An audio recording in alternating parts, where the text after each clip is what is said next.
Hey friends, welcome back to the No Wrong Turns podcast with Audrey Hickman Hunter. I am Audrey and I am your host, and I am so happy to be here with you all. If you like what you're listening to today, make sure that you subscribe wherever you get your podcasts. Every other Tuesday, we have an awesome guest come on and chat about their story and their passions and how their passions have evolved and grown throughout their story. Subscribe to the No Wrong Turns pod with Audrey Hickman Hunter on your podcast player so you guys will never miss an episode.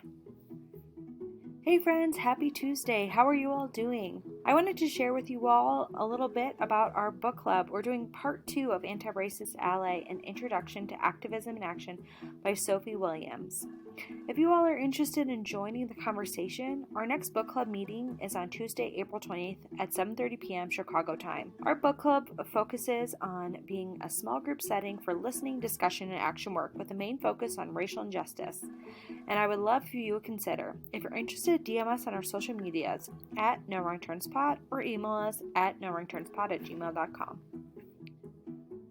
Listeners, welcome to our 36th episode with Aurora Lee, the Minimalist Mama. I found our guest Aurora from her Instagram at Simply Rory. I'll tag them in our show notes, and it's at SIMPLEE.RORY. Like many of you, I have watched the famed Marie Kondo Netflix special, and I learned how to fold and condense my drawers. From that time, I have been dabbling with learning more about minimalism because I want to spend more time enjoying life than managing my literal stuff. On Aurora's Instagram, she shares about this idea of less stuff and more of what truly matters through encouragements, tips for simple, intentional, and low-waste living. We will be listening to Aurora sharing her story and her passions in 2 parts. Here in episode 36, we'll learn about Aurora's background and life before and starting minimalism. Then, in episode 37, we'll take a deep dive into Aurora's passion for simple living and minimalism. You are for sure going to want to lean in and not miss hearing Aurora's story as she highlights her passions of simple living, Jesus, and motherhood. No matter if this is your story and you can relate to her or not, I believe that there is something in this episode for you. All right, here's my conversation with Aurora.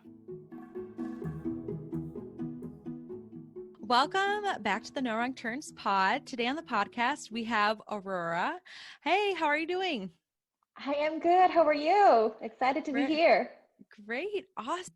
Well, can you please introduce yourself to the listeners? Kind of tell us, who you are, what you do, and any fun facts that you want to share with us? Yeah, of course. Hello, everybody. My name is Aurora, and I currently live in Central Illinois with my husband and 2 children. I have a 7-year-old son and a 3-year-old daughter. And I was actually born and grew up in Indonesia. So it's a country in Southeast Asia. So yeah, I spent my childhood there. And I left home when I was 17, 18 years old to attend university in Canada. And I lived there for, I would say, 9 to 10 years. And I met my husband there, and we moved to the United States in the summer of 2014. And we've been here ever since. Awesome. So you mentioned that you're from Indonesia and you spent your kind of growing up time there. Did anything in your growing up years, were there any hobbies or passions or kind of life events that have kind of stuck out to you and kind of framed you to be the person you are? I mean, I guess I would say everything about my childhood. But yeah, I grew up in a pretty modest family. My dad works. My mom was a stay-at-home mom. So it's nice to have her a lot around when I was growing up. And I have a younger brother as well. And I don't know, looking back, thinking about my childhood, we didn't have too much extra. But I remember all the essentials, everything that we needed, we had. So, my mom was a stay-at-home mom, so she always, cooks home-cooked meals. So we had that, and, we went to a good school. We had a house. It's small, but it's ours. So, yeah, I feel like all the essentials that we needed, we had, but we also did not leave a luxurious or a lavish lifestyle. And I would say that would probably one of the highlights of my childhood that, Mm-hmm. when I think about the past, that I remember mostly about just experiences of growing up, like, the funny moments, the sweet, happy moments. We would look back and just remember those. And those were the ones that leave sort of a much more impression even to this day. Like when we talk about them, they still give us like all these feels, whenever we would kind of gather. Now everybody just kind of live in different parts of the world. My parents are still back in Indonesia. I'm here right now with my family, and I have a brother who lives in Toronto.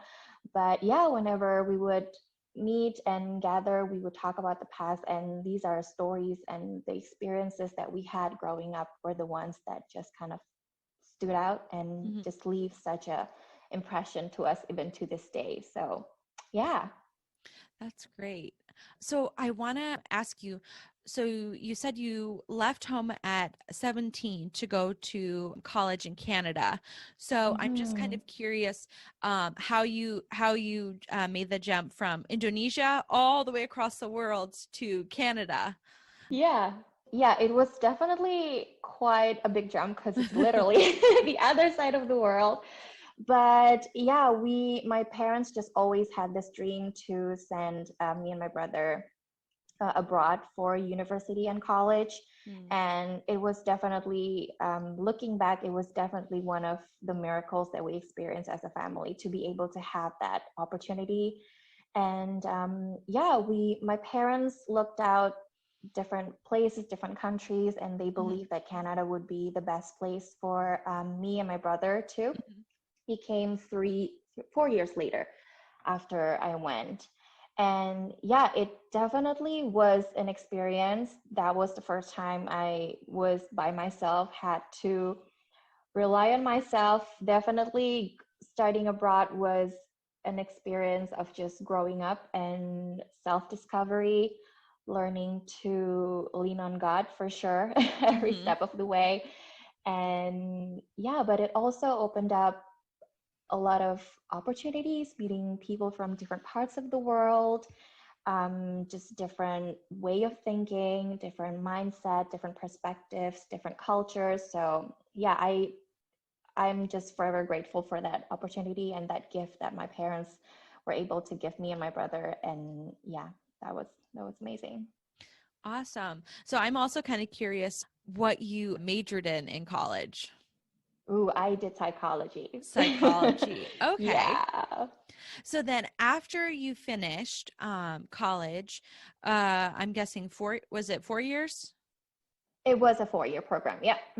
So then after you kind of were at a turning point to decide, were you going to stay there, or did you plan to go back to Indonesia? What were you thinking for your next step? Oh, yeah, there was definitely a time, I would say in my sophomore year, I guess, that I was like, after I'm done with this 4 year, I'm just gonna go home. Yeah. But third year and fourth year, having to experience college and other opportunities, I was like, I think I wanted to stay here in Canada and find working opportunities and things like that. And I was actually had a dream to either do my master's or PhD as well. But I guess God had different plans for me for this season of life. Yeah, so I stayed in Canada and I worked as a early childhood education teacher. Okay. For a couple of years. And then I got married and then had my own son. And then a year after, we moved to the States. Awesome. Today's episode is presented by the SkinStore. For over 20 years, the SkinStore has been the #1 destination for premium skincare, hair care, and beauty products. With over 8,000 different products from 300 different brands, the SkinStore has you covered for all of your hair, cosmetics, supplements, and of course, skincare needs. Find your favorite brands like Elta MD, NuFace, Olaplex, and more, all in one place with gifts with every purchase. Right now, the SkinStore is offering our listeners 20% off your next purchase by using the code POD.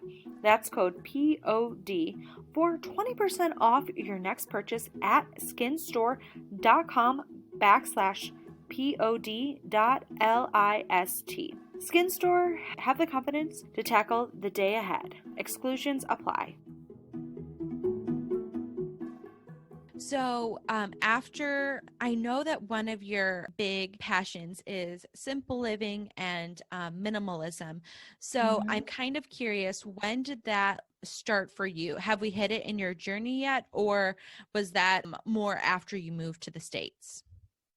Oh, it was definitely more after. So my story with simple living, it basically started because I would say I was just at the peak of my exhaustion and frustration of just constantly picking things up, tidying things up, and cleaning things up. And one of the problems too was that clutter just kind of makes me anxious and stressed out. Yeah. But also constantly tidying things up and picking things up also stresses me out too. So it was just like one bad vicious cycle. So yeah, and I noticed that my mood was just terrible. My energy level was terrible. I always felt like I just had no time to do anything else. All I did during the day was just cleaning up, picking things up, or telling the kids to pick things up. You know, it just revolves around cleaning up. And I was just like, is this it? Is this my life to just constantly clean up? And I just didn't have the time and energy to hang up with my husband after the day ends, after the kids go to bed. So I was just at the point where I'm just done and I knew something has got to change. So what was kind of like the catalyst, or after you were realizing like this is exhausting picking up all this stuff? Because I definitely see with my friends who have kids, or even just for myself, of just kind of like your, you know, after work hours kind of like revolving around like tidying up and around like things, I guess you could say. So what was kind of like the catalyst that, or maybe were you introduced to the idea of like minimalism, simple living, and how did you get introduced to that in your exhaustion of picking up all the things? Yeah, of course. So yeah, so I was just feeling done and I knew something has got to change. So first thing that I went to was YouTube. I was just researching on kind of just tips and ideas how to simplify my home, and particularly at the time because the kids' toys were kind of the number one trigger. So I was Googling, or I guess YouTubing, some ideas how to simplify my home, particularly the kids' toys. And I came across this video. It was titled 30-Day Minimalism. And it just got me curious because I know minimalism as a design style. And I was pretty into it too, growing up back in college and in high school too, a little bit. And then, but I never knew minimalism outside the design style context. Gotcha. So yeah, so I watched that video. It led me to a different video, to another video. Basically, long story short, I went deep into just researching what minimalism is about as a lifestyle and as a mindset, I guess, as well. So yeah, I went to do a lot of research, watch videos, listen to podcasts. I watched the famous documentary on Netflix, Minimalism by the Minimalists. So I watched that video, follow people on Instagram that embrace this lifestyle. And I think I would say I spent about 2 months. I think, yeah, in November 2018 was when the time I discovered that 30-day minimalism video. And I did my own research and learning about it. And then I brought it up to my husband. We talked about it. And basically starting on that 2019 year, we decided to embrace minimalism as a family. Yeah, that was what I was going to ask, because I think a lot of people, I hear stories of like, usually like the woman partner hears about minimalism, you know, has heard of Marie Kondo, and they are really embracing this idea. And then their like husband or male partner is just like, what the heck? Why are you throwing away everything? So Yeah. it's interesting to hear like you guys kind of were able to talk about it and be on board, you know, together. Yeah, I would say that even though I did bring it up to my husband, that the decluttering part of it comes a little slower for my husband. Yeah, we have this thing in our relationship, and I guess in our home when it comes to simple living, we call it gray space. Mm-hmm. It's literally a physical space where I sort of I don't want to say allow because that sounds like really bad, but I let my husband to have that space and have complete control, whether or not he wants to declutter it and whether or not he wants to organize it and however he wants to organize it. And at the beginning, it was our basement and obviously his side of the bathroom sink, his closet, and the garage were our gray spaces. But other than literal physical spaces, it's also just kind of a way for us to respect each other's personal things and boundaries. You know, we live in this house together. We both have the space, right? It's not just up to me how I want to organize this house and then what things can stay in the house or not. It's not fully up to my decision, right? It's both of us together. So yeah, it's definitely not always like smooth sailing. It definitely takes some conversation, some days to just kind of like, let's just pause for a little bit and we will revisit that space, for example, or that whatever. So we call it gray space. I love that idea, and like just kind of being able to name that, because it's not something that you could, do in an instant. And then, I mean, you could, but then afterwards there could be like a lot of strife and like there's a lot of bitter feelings. Yes, and maybe like some like outbursts of like you didn't communicate before, and your space might look great, but your space between you've got you two will not be exactly. Definitely. It's just about communication, but then you also just honoring each other's spaces and boundaries and personal stuff as well. So I'm also curious, now that we've talked about like you and your husband's kind of communication and relationship with the idea of gray space and simple living in your home, for your children, I know that you said that they're 3 and 7. So I'm just kind of curious. I guess a 3-year-old probably wouldn't know anything besides, simple living. But I'm just kind of curious how you, I don't know, teach them or communicate with them about that, because I know that you had mentioned a little bit earlier about just all the stuff and all the toys and all of that kind of thing. And I'm just kind of curious, like how you kind of frame that for them and how you also.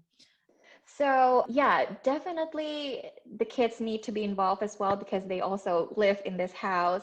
And I'm pretty thankful for my son because at the time when we first discovered minimalism, it was 2 years ago, he was at the stage where he kind of somewhat was able to understand what's going on. So we definitely had a talk with him that, we do not need all this stuff. And, there are so many other families that will appreciate these toys more than you do, because just the fact that when was the last time you played with that particular toy, right? Probably like a couple months ago, because we just had so much. And one of the things that I learned as well, part of the things that I learned during my research, is children don't really need a lot of toys. The fact that you expose them to a lot of toys, it actually feels overwhelming for them. It's almost like decision fatigue. Like you have to constantly decide, oh, what should I play right now?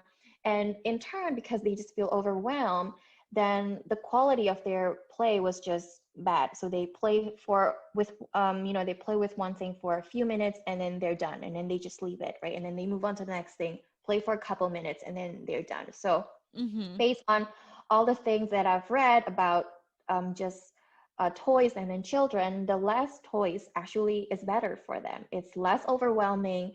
They play a lot better in a sense that they are more focused. They spend more time playing with one particular toy. And with less toys as well, it's easier to give them the opportunity to learn to, hey, once you're done with this toy, let's put this back, right? And with less toys and also, I guess, better organization of the toys itself, it really is helped them. So we create an environment where our children can be successful in learning to be responsible in picking or choosing a toy that they want to play with. They play with that toy for however long they want to play it with, and then to learn to put things back. And because there's good organization, they will know like where that particular toy will go to. And obviously it's not 100% a success.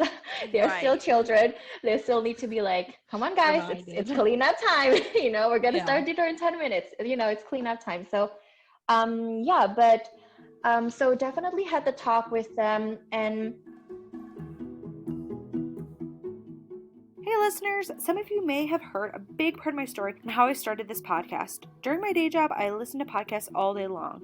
The ones I really enjoy are the ones that encompass someone's story and their passions. And since I'm an avid podcast listener, I wanted to start sharing podcasts and podcast episodes that I have enjoyed and that I think you will as well.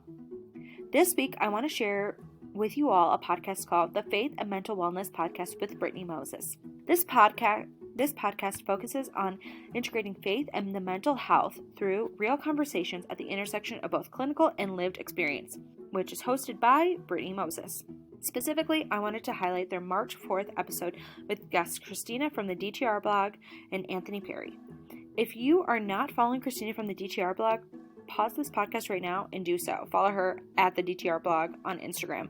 She's hilarious, and that's how I found this podcast. Anyway, in this episode, Brittney has an honest conversation with Anthony and Kristina on how they are processing and healing forward through the news of church scandal and abuse in the church, particularly in this past year. This episode includes discussions on how abusive and narcissistic personalities are given positions of power and how this is being perpetuated and what needs to change. I will link the podcast in the show notes. Initially, when we did our first decluttering, it was the kids' toys, and it was around Christmas time. So it was actually perfect. We were able to sell so many of the toys on Facebook Marketplace. So it was just perfect timing. But we definitely had the talk, and with my older one, the way I did it was I gave him sticky notes that are numbered 1 to 10. So I let him basically choose 10 toys that he wants to keep. So he will just kind of paste the sticky notes on the toys or on the bins that he wanted to keep. Okay. And then the rest is based on my decision. So I will know, this toys was played like months ago. So that can go. And then I look at the toys. Are there things that I can keep maybe for when my little girl are ready to play with the toys? Then I will keep that toy. So there's a little bit of process in there, but we did try to involve them as much as we can. And we talked to my son. My daughter at the time, she was only 1 year old. Yeah. She had zero clue. Yeah. She was just like, "Miss, let's move things around." That was the toy for her at the time. We did try to, include our son at the time as much as possible. And he kind of understood, and we involved them in, you can choose 10 toys that you wanted to keep, and then the rest is just up to us. So that's just how we did it with our children.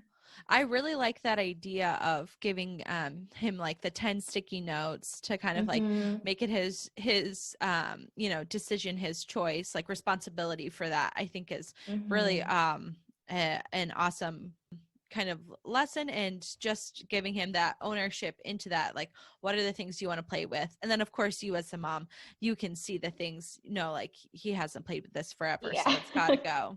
That when you were talking, it reminded me of two things. The first was one of my friends, when she had her first son, he was just playing with like a cup and maybe a spoon or something, and she was like, I remember her saying specifically, like, we don't really like need that many toys, because literally I think maybe he was like around a year or something.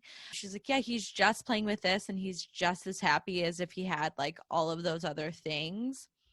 And when you were kind of talking about that kind of triggered that memory for me of just like of how many times do you see like little kids going in the kitchen and, pulling out all the pots and pans and just, experimenting with like the sounds of them, the sizes, or, weights of how heavy they are and that kind of thing. Mm-hmm. And it definitely seems like, oh, this is messy, we got to put this away, but it's also kind of like just a more like simple way of just having them explore, like, these are actual things that you will, be using in the future and that you see me using all the time, but you're getting to, like, experiment with them Yeah. almost.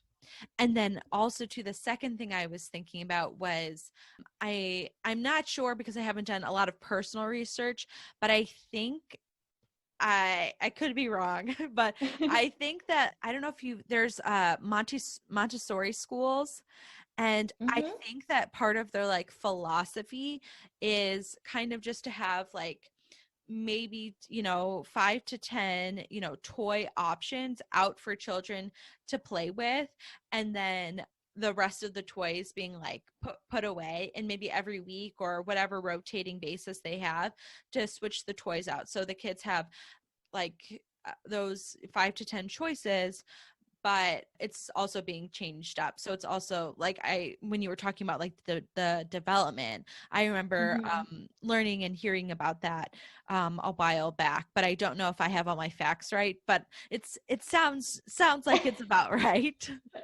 No, you got it right. Yeah.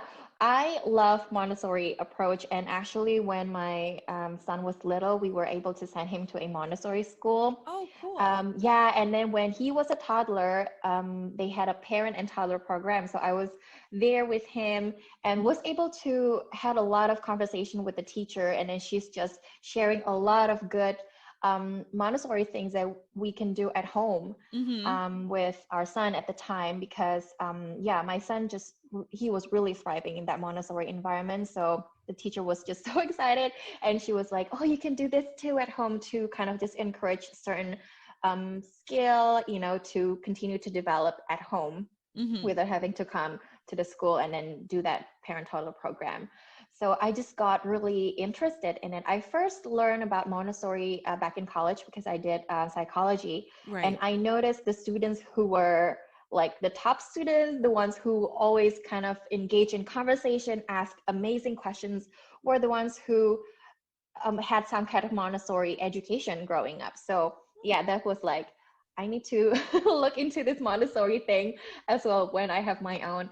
And yeah, that's the whole philosophy about Montessori, to just display a certain amount of activity or works, they call it works, so that it's less overwhelming for the students. But it's also, especially for the younger ones, they have this thing called practical life Mm-hmm. works. So it's all about like scooping some beans from one bowl to another, Mm-hmm. pouring water, pouring your own cup of water, grabbing your own snack. So it revolves around just practical life, the things that we do at home as an adult that these little ones can mimic and learn all this different fine motor skill, gross motor skill, you Mm-hmm. know, about textures, weight, sensory stuff. So yeah, it's amazing stuff, Montessori approach. Yeah, we don't have any kids yet, but I like kept that kind of in the back of my head, and then also just Mm-hmm. with different things work for different people, but I just really like that kind of approach to the toys, because sometimes you'll walk into a toy room and it is like overwhelming. So and this also leads me to another question for you, because you had mentioned that you had started this approach 2 years ago or so, right before Christmas time. Thank you so much for listening to us each week as we have our awesome guests come on and chat about their story and their passions, and how their passions have evolved and grown throughout their story. I'm so humbled and honored that you would choose to download and listen to these real conversations every other week through inviting me into your earbuds, your car, your Google Home, your Alexa, wherever you listen. Thank you so much, friend. I am truly grateful for you. Can you all do me a favor? If you have not already subscribed to the podcast yet, would you do that in whichever podcast player app that you're listening to us on today? If you're already subscribed, thank you so much, friend. I truly appreciate it. It makes a huge difference. I would love it if you would share the show with a friend. I find out about so many shows through recommendations from friends. Maybe some of you have found out about this show through a friend sharing it with you. Lastly, would you please leave a rating or review on whichever podcast player or app you're listening to us on? Thank you. I know these things may seem super small and tiny, subscribing, sharing the show, leaving a rating and review, but they make a huge difference on how new listeners find the No Wrong Turns pod. Thank you so much. Thank you for being here, for listening, for cheering on the No Wrong Turns pod. Thank you for subscribing, sharing, and reviewing the show. So I was wondering if you could share like anything that you've learned like around, because I think one thing just in general for people and for kids are like, you know, the tradition of, you know, giving gifts, and I guess just the kind of like, I don't know if you guys have, I'm just curious if you have changed your like approach on that. Or I guess if you your minimalism, simple living, gift giving shift, if there was any. Yes, definitely. So, you know, part of learning about minimalism, there's this saying too, that experiences over stuff. Mm-hmm. There's that saying, experiences over stuff.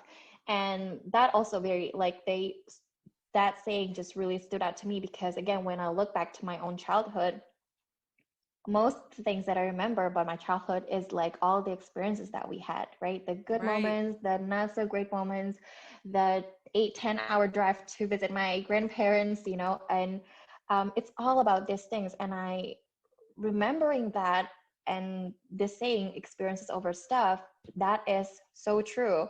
So starting that year, actually, we changed our Christmas tradition. Usually we would get, you know, a few gifts for our son at the time, and then he would receive gifts from grandparents back home, and then some friends here, you know, from school friends and whatnot. So it was just a traditional, like a lot of gifts under the tree scenario, usually Christmas time. But that year, learning about minimalism and then that experiences truly matter so much more, we created new traditions. So, and this is our third year actually doing this. And yeah, my son always just got so excited. This year, he started talking about it in October. Oh, wow. Even before Halloween, he was like, I can't wait for Christmas and for doing this, the ice cream with Christmas sprinkles. And we do the Santa chocolate hunt and the Christmas craft time. And, you know, it's just, it's very confirming and it's very like heartwarming at the same time to, okay, what we're trying to teach him actually works. So yeah, we basically, when it comes to gift giving, we had a conversation I spoke to my parents and then my husband spoke to his parents that we just try to not make it all about the gifts anymore. But then if they choose to still gift our kids something, that we're not gonna completely say no to that. But what we do is we keep those gifts and we just kind of take it out, kind of just spread it throughout the year kind of thing. Maybe one for his birthday, an extra one for his birthday, and then one in the summer during summer break or something like that. So so definitely had the conversation with the parents and the family. And then with our group of friends, we started doing Secret Santa. So instead of one family buying 7-8 gifts for everybody, we just do Secret Santa. So one child will give a gift to another child. And so that's what we did. And we just made our Christmas month or tradition just very focus on experiences. So we make this list of Christmas countdown. We have things to do. This year we do things on the odd dates. So on the even dates, we do the Santa chocolate hunt. So we would hide this tiny Santa chocolate around the house and they would hunt for it and then we'll be able to eat them. That's so cute. And it's even simple things that we do. We make Christmas cards, just simple crafts. And then, you know, some years I come up with my own crafts ideas. Some year I just kind of buy from the dollar store or from Target, just their the dollar spot area. And then we bake cookies, just simple cookies. We eat ice cream with Christmas sprinkles. We sleep by the tree.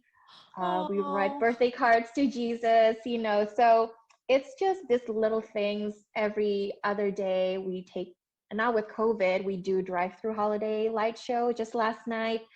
So things have to look a little differently this year because of COVID, but it doesn't mean that we cannot enjoy this season too. So yeah, that's how our Christmas tradition has changed basically before minimalism and after learning about minimalism, and just realizing that experiences do matter so much more and they leave such an impression. Mm-hmm. And hopefully he will remember it, they will remember it until they're older and just carry that feeling, as they're growing up. I really like that idea because it really ties back to the beginning part of your story about how you shared about growing up. You remembering just like the times that you had the memories specifically just with your family, not the things that you got necessarily. And I really like that idea. I saw a friend that I follow on Instagram as well. She had a little kind of like activity similar to like your activity. So every day it was in, I think, just like a simple like paper bag, but it had like, the number of the day on there. And so one day it would be like watching the Grinch movie and having hot cocoa. And the next day would be like the lights, like you were saying, or making Christmas ornaments. But like every day, I love that idea of every day or every couple of days having like a specific thing, so you don't have, I think that kind of goes back to what you were talking about, like decision fatigue, of like a little bit of planning, and that helps you to be able to have like a more calm time and enjoy the moment that you're in. Sure. Friends, I have really enjoyed hearing part 1 of Aurora's story about her life and her passions, and what life looked like as she learned about simple living and how she began the life shift to become a minimalist mama. I hope that we are all encouraged today from part 1 of Aurora's story and how she began slowly but surely decluttering her life and going room by room, and also giving room for grace space. My prayer is that you would consider what God has for you and what He might be leading you to. See the show notes for our music credits. Alright guys, enjoy your week. If you enjoyed this episode, please share it with a friend. And I will see you back here next Tuesday with part 2 with Aurora from simply.rory. That is at simplee.rory. Hey friends, you have just listened to the No Returns podcast with Audrey Hickman Hunter. I'm Audrey and I'm your host, and I'm so happy that you're here. If you like what you're listening to today, make sure that you subscribe wherever you get your podcasts. We are bringing new shows every other Tuesday, and we have some awesome guests come on and chat about their story and their passions, and how their passions have evolved and grown throughout their story. Subscribe today to the No Returns Pod with Audrey Hickman Hunter on your podcast player so you guys will never miss an episode.